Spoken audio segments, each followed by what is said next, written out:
안녕하세요. 소다성형외과 권재현 원장입니다. 오늘은 40대 이상인 분들 중에서 안면 윤곽을 고민 중이신 분들을 위해 내용을 준비해봤습니다.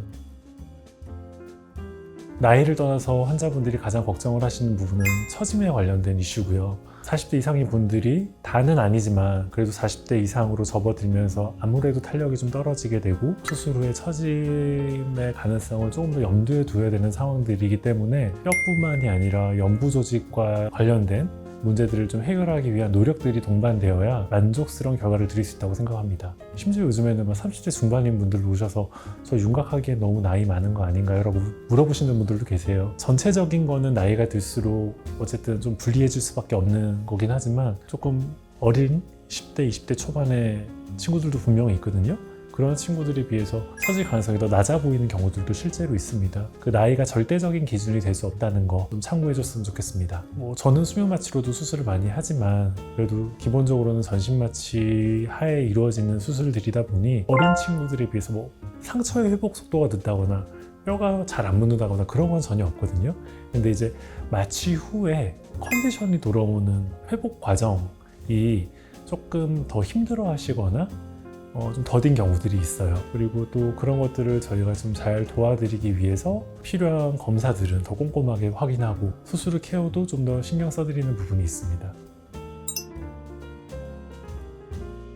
대부분의 비타민 이런 건 특별한 문제는 없거든요. 근데 이제 아스피린을 드신다거나 오메가3 같은 혈액순환에 도움이 된다고 알려진 영양제들, 검증되지 않은 그런 영양제들 같은 것들은 꼭 저희한테 말씀을 해주셔야 과정에서 문제가 되는지 안 되는지를 판단해 드릴 수 있거든요. 혹시라도 그게 뭔가 출혈을 유발할 수 있는 성분이 포함되어 있는 거라면 안전과도 직결된 문제가 생길 수 있으니 저희한테 꼭 공유를 해주시는 게 좋을 것 같습니다.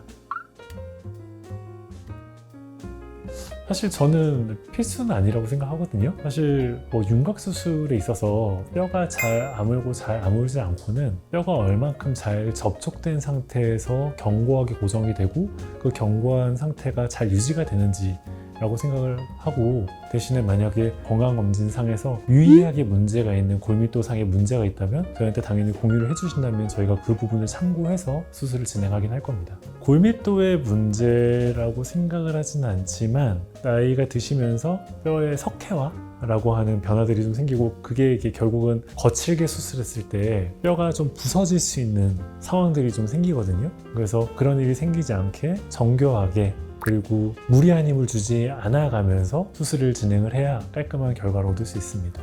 뼈 수술이 항상 정답일 수는 없지만 때로는 뼈 수술이 굉장히 정답일 때도 많습니다. 수술 자체가 너무 크고 위험하고 또 내 나이가 윤곽 수술하기엔 너무 늦은 게 아닌가 하는 걱정으로 불필요한 효과 없는 시술을 받으면서 심적으로 그리고 또 물질적으로 소모를 하시는 것보다는 나의 상태가 윤곽 수술을 통해서 개선이 필요하거나 또는 효과를 볼 수 있는 상태인지를 내원해 주시면 제가 꼼꼼하게 상담해 드리겠습니다. 소다성형외과 권재현 원장이었습니다.